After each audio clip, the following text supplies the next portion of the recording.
Praise the lord. దేవునికి మహిమ కలుగును గాక. ఈ ప్రశస్తమైన ఉదయకాల సమయంలో మన ప్రభువును రక్షకుడునైన యేసుక్రీస్తు యొక్క అతిశ్రేష్టమైన నామములో మీకు శుభములు పలుకుతున్నాను. ప్రియమైన దేవుని బిడ్డలారా, ఈ యొక్క ప్రశస్తమైనటువంటి సమయంలో దేవుని మాట మీద మీరు దృష్టి ఉంచాల్సిందిగా ప్రభు పేరిట కోరుతున్నాను. స్పష్టమైన దేవుని మాటను మనం ధ్యానం చేద్దాం. ద్వితీయోపదేశకాండం 28వ అధ్యాయం 1వ వచనంలో, నీవు నీ దేవుడైన యెహోవా మాట శ్రద్ధగా విని నేడు నేను నీకు ఆజ్ఞాపించున్న ఆయన ఆజ్ఞలన్నిటిని అనుసరించి నడుచుకొనిన ఎడల నీ దేవుడైన యెహోవా భూమి మీదనున్న సమస్త జనముల కంటే నేను హెచ్చించును. చదివిన వాక్య భాగములు గనక మనం చూస్తే ఆయన మనల్ని హెచ్చించే దేవుడిగా కనబడుతున్నాడు. మనల్ని ఘనపరిచి ఆశీర్వదించి ఉన్నత స్థితిలో నిలబెట్టగలిగినటువంటి దేవుడిగా మనకు కనబడుతున్నాడు. ప్రియులారా, ఈరోజు దేవుని ఒక గొప్పతనం, ఆయన మంచితనం అర్థం కాక మన క్రియలను మన బ్రతుకును సరి చేసుకోలేక ఆయన నన్ను ఇంకెప్పుడు ఆశీర్వదిస్తాడని దేవుని మీద నేరం మోపడానికి చూస్తున్నా. కానీ మన దేవుడు మనం ఆశించిన దానికంటే ఎక్కువగా మనల్ని దీవించుటకు ఆయన సమర్థుడు. నిర్గమకాండం 20వ అధ్యాయం 6వ వచనములో, నన్ను ప్రేమించి నా ఆజ్ఞలు గైకొని వారిని 1000 తరముల వరకు కరుణించువాడనై ఉన్నాను. హల్లెలూయా. దేవునికి స్తుతి కలుగునుగాక. ఒక వ్యక్తి గనక దేవుని మాట విని ఆయన ఆజ్ఞలు గైకొని ఆయన ఆజ్ఞల మార్గములో గనక నడిస్తే 1000 తరాల వరకు ఆశీర్వదిస్తానంటున్నాడు. 1000 తరముల వరకు కూడా ఆయన దీవిస్తానంటున్నాడు. 1000 తరముల వరకు కూడా 1000 తరముల వరకు కూడా ఆయన దీవిస్తానంటున్నాడు. ఒక వ్యక్తి ఆయన మాటలు గైకుంటే, ఆయన ఆజ్ఞలను గైకుంటే, ఆయన ఆజ్ఞల మార్గంలో నడిస్తే 1000 తరముల వరకు ఆశీర్వదిస్తానంటున్నాడు. ప్రియులారా, దేవుని వాక్యం చాలా స్పష్టంగా మనకు బోధిస్తుంది. దేవుని వాక్యాన్ని మనం గుర్తించక దేవుని విషయములు మనం చాలాసార్లు ఆయాసపడతా ఉంటాం. ఇంకెప్పుడు నా జీవితాన్ని దేవుడు ఆశీర్వదిస్తాడు, ఇంకెప్పుడు నన్ను హెచ్చిస్తాడు, ఇంకెప్పుడు నన్ను బలపరుస్తాడు, వృద్ధిలోనికి తెస్తాడు. దేవుడు మన జీవితాల్లో ఉన్నటువంటి మన నీతిని బట్టి, యథార్థతను బట్టి, మన విశ్వాసాన్ని బట్టి మన దేవుడు మనల్ని ఆశీర్వదించే దేవుడిగా ఉన్నాడు. దేవుని వాక్య భాగములో చూస్తే 119వ కీర్తన 98వ వచనములో దేవుని ఆజ్ఞలను గురించి కీర్తనకారుడు అంటాడు, నీ ఆజ్ఞలు నిత్యము నాకు తోడుగానున్నవి, నా శత్రువులను మించిన జ్ఞానం అవి నాకు కలగచేయుచున్నవి.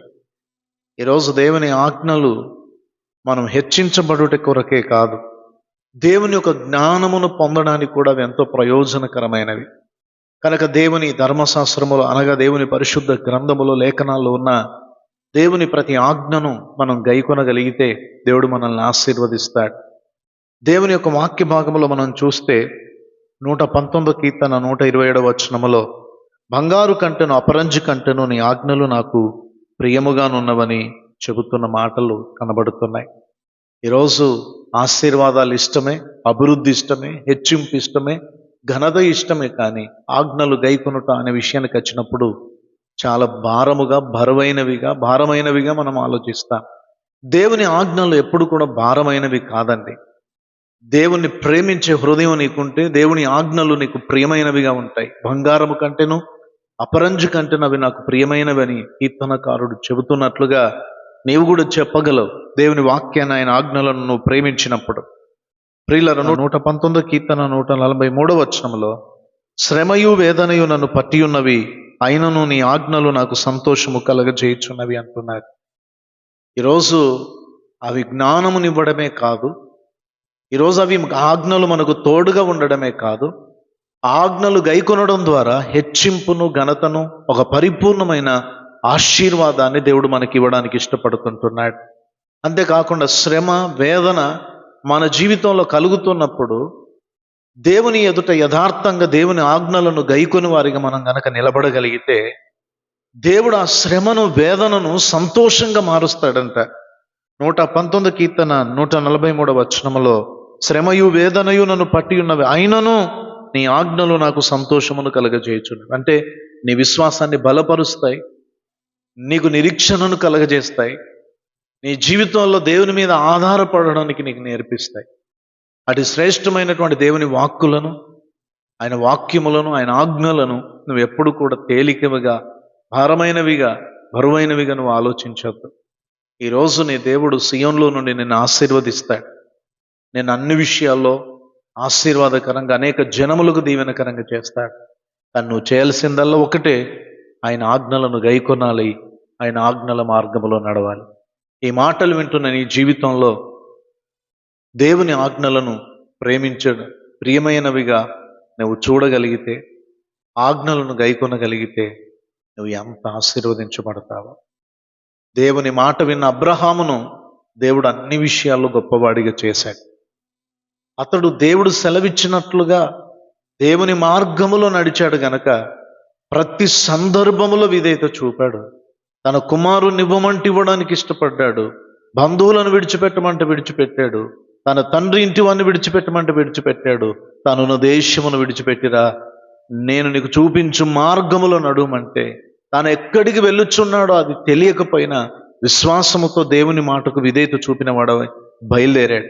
మీరు గమనిస్తే ఆదికాండం 12వ అధ్యాయంలో దేవుని మాటకు, ఆయన ఆజ్ఞలకు విధేయుడై బయలుదేరిన అబ్రహాము 13వ అధ్యాయం 1వ వచనం వచ్చేసరికి చూస్తే ఆయన విస్తారమైన బంగారము, వెండి, పశువులు కలిగినటువంటి గొప్ప ధనవంతుడయ్యాడని రాస్తుంది. ఒక వ్యక్తి యొక్క ఆశీర్వాదం, ఒక వ్యక్తి యొక్క దీవెన అతడు దేవుని మాట వినడంలోనే ఆధారపడింది. ప్రియులారా, ఈరోజు చాలామంది ఏం చేస్తున్నారు తెలుసా? నేను కష్టం చేస్తే నాకు ఎక్కువ లాభము కలుగుతుంది, నేను నా పరిస్థితుల్లో, నా అవసరతల్లో నేను సంతోషంగా ముందుకెళ్ళొచ్చు, ప్రతి పరిస్థితిని నేను ఎదుర్కోవచ్చు అనుకుంటున్నాడు. నరుల కష్టము చేత ఆశీర్వాదం కలగదండి. యెహోవా ఆశీర్వాదమే ఐశ్వర్యం ఇచ్చునని దేవుని వాక్యం సెలవిస్తుంది. ఈరోజు చాలామంది అంటారు, అన్న చిట్టీలు కట్టాలి, అన్న ఈఎంఐ కట్టాలి, అన్న అక్కడ మరి అప్పు ఉంది, ఇక్కడ అప్పు ఉంది, అది క్లియర్ చేసుకోవాలి, ఇది క్లియర్ చేసుకోవాలి, అందుకే ఆదివారం కూడా మేము పనికి వెళ్తున్నాం, ₹1 దొరుకుతుంది కదా అని. కానీ నేను ఒక మాట చెప్తాను, నువ్వు దేవుని వాక్యాన్ని ప్రేమించి ఆయన మార్గంలో నడవకుండా నువ్వు ఎంత శ్రమ పడినా ఆ శ్రమ, ఆ కష్టము నీకు దీవెనకరంగా ఉండదు.